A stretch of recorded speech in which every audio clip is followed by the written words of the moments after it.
जो कि एक साधु का वेश बनाकर एक औरत के घर पर आता है और एक ऐसे कत्ल को अंजाम देता है जिसे सुनकर आप सभी लोग हैरान हो जाओगे। नमस्कार दोस्तों, स्वागत है आप सभी लोगों का मेरे इस YouTube चैनल पर, जिसके अंदर मैं आप लोगों को क्राइम रिलेटेड स्टोरीज सुनाऊंगा। अगर आप लोगों को मेरी सुनाई गई क्राइम स्टोरीज पसंद आए तो मेरे चैनल को सब्सक्राइब करें, वीडियो को लाइक करें। आज की जो हमारी क्राइम स्टोरी होने वाली है वो होने वाली है एक क्रिमिनल की, जो कि एक साधु का वेश बनाकर एक औरत के घर पर आता है और एक ऐसे कत्ल को अंजाम देता है जिसे सुनकर आप सभी लोग हैरान हो जाओगे। तो चलिए करते हैं हम अपनी आज वीडियो को स्टार्ट। दोस्तों, जब एक क्रिमिनल अपने मकसद को अंजाम करने के लिए गली गली साधु का वेश बनाकर घूमता है, वो जब एक घर पहुंचता है और एक गेट को खटखटाता है, जब उस घर में से एक औरत निकल कर आती है और वो क्रिमिनल जिसने साधु का वेश बना रखा था वो उस औरत से भिक्षा मांगता है। वो औरत उसे घर के बाहर रुकने के लिए कहती है और घर के अंदर चली जाती है भिक्षा लेने के लिए। और जब वो भिक्षा लेकर आती है, जब उसे वहां पर कोई साधु नहीं दिखता और वो ये सोच में पड़ जाती है, क्योंकि जिस गली में उसका घर था वो सीधे जाकर एक रोड पर ही खुलती थी, उसके आसपास कोई और गली नहीं थी। तो वो ये सोच में पड़ जाती है कि वो साधु गया तो गया कहाँ।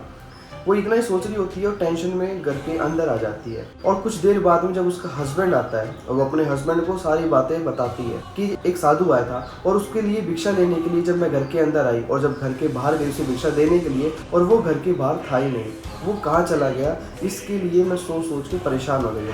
जब उसका हस्बैंड कहता है कि तुम क्यों टेंशन ले रही हो, वो शायद किसी और के घर चला गया होगा, कोई उसे खाना खिला रहा होगा, कोई बात नहीं, चला हो गया, तुम टेंशन मत लो। और आज मैं कहीं बाहर जा रहा हूँ अपनी बिजनेस मीटिंग के लिए शहर से दूर, तो तुम एक काम करो, अगर तुम ज़्यादा टेंशन ले रही हो तो तुम किसी पड़ोसी को, अपनी फ्रेंड को बुला लो जो तुम्हारे साथ रात को रुक जाए घर पे।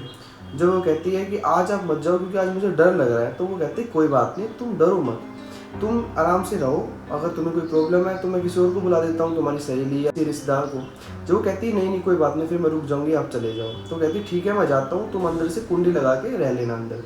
बोले ठीक है। जैसे जैसे रात होती है उस औरत की परेशानियां बढ़ती रहती है। वो जैसे ही सोने के लिए अपने बेडरूम में आती है तब उसे वो ही साधु दिखता है और उसके हाथ में एक खंजर था, जिसे देखकर वो डर जाती है। जैसे चिल्लाने को होती है वो उसका मुंह बंद कर देता है और उसके गर्दन पर खंजर लगा देता है और उससे कहता है कि तुम्हारे घर में जितना भी सोना चांदी या जेवरात है और कैश है वो तुम मुझे दे दो, मैं तुम्हें छोड़ दूंगा। वो डरती हुई उसे सब कुछ दे देती है। आखिरी में वो उससे ये पूछती है कि तुम कहाँ थे, तुम सुबह से कहाँ थे। जब वो जो बताता है उसे सुनकर आप हैरान हो जाओगे। उसने बताया कि जब वो रसोई के अंदर उसके लिए भिक्षा लेने गई थी तो वो चुपचाप उसके घर के अंदर आता है, उसके बेडरूम के पलंग के नीचे आकर छिप जाता है। वो रात होने का इंतज़ार करता है और उसने वो सारी बातें सुनी जो उसने उसके हस्बैंड से कही और उसके हस्बैंड ने जो उससे कही। ये सुनकर तो वो और भी दंग रह जाती है। आखिरी में वो ये सोचता है कि इसने अपने हस्बैंड को सारी बातें बता दी एक साधु के लिए। तो वो ये सोचता है कि अगर मैं साधु के कपड़े पहन के जाऊंगा तो कहीं भी मैं कैच हो जाऊंगा। तो वो उसे उसके हस्बैंड के कपड़े निकालने के लिए कहता है। जब वो कपड़े निकाल कर उसे देती है तब वो पूछती है कि तुम इन कपड़ों को क्या करोगे। जब वो कहता है कि मैं ये कपड़े पहनकर घर के बाहर जाऊंगा, नहीं तो तुम मुझे फंसवा दोगी। वो कहती नहीं नहीं मैं तुम्हें कुछ नहीं कहूँगी, तुम चाहे सारे कपड़े ले जाओ, मैं तुम्हें कुछ नहीं कहूँगी। वो सोचता है कि कहीं ये कुछ कह ना दे या इसने मेरी चेहरा जो देख लिया ये कहीं किसी को बता ना दे, तो वो उसे जान से मार देता है। उसके छोटे छोटे टुकड़े करके बोरी में डाल के उसी की घर की छत के ऊपर रख के आ जाता है।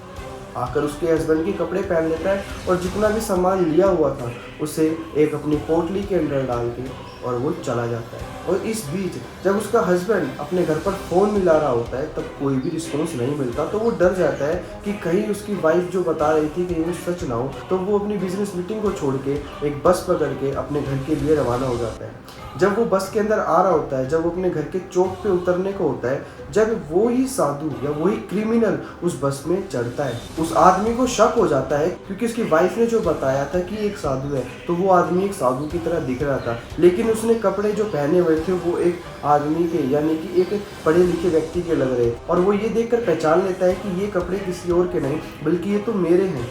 वो सब कुछ पहचान लेता है और वो उसके पास जाने की कोशिश करता है। तो वो देखता है कि उसके पास एक पोटली है, तो उसका शक एकदम यकीन में बदल जाता है कि कहीं ये वही साधु नहीं, कहीं इसने कुछ घर पे किया तो नहीं। वो बस के ड्राइवर के पास जाता है, उससे कहता है कि इस बस को पुलिस स्टेशन पे लेके चलो। और वो अपने एक दोस्त को फ़ोन मिला देता है जो कि पुलिस स्टेशन पे ही था। जब वो बस पुलिस स्टेशन के पास पहुंचती है और पुलिस स्टेशन पे जो उसके दोस्त थे वो बाहर आते हैं और उस बस में से उस साधु को पकड़ लेते हैं।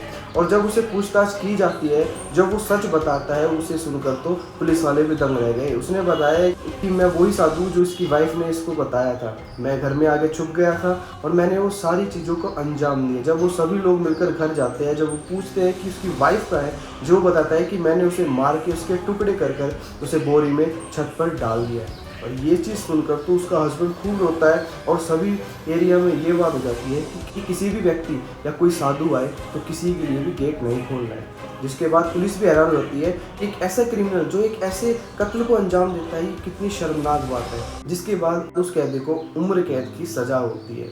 इसलिए कहते हैं कि हमें अपने घर वालों की बात मान लेनी चाहिए, कभी कभी वो सच भी कह रहे होते हैं। अगर आपको ये क्राइम स्टोरी पसंद आई है तो मेरे चैनल को सब्सक्राइब करें, वीडियो को लाइक करें, कमेंट में बताएं कि आपको ये वीडियो कैसी लगी। आशा करता हूँ कि आपको वीडियो पसंद आई होगी। मिलते हैं एक और अगले क्राइम स्टोरी के अंदर। धन्यवाद। जय हिंद।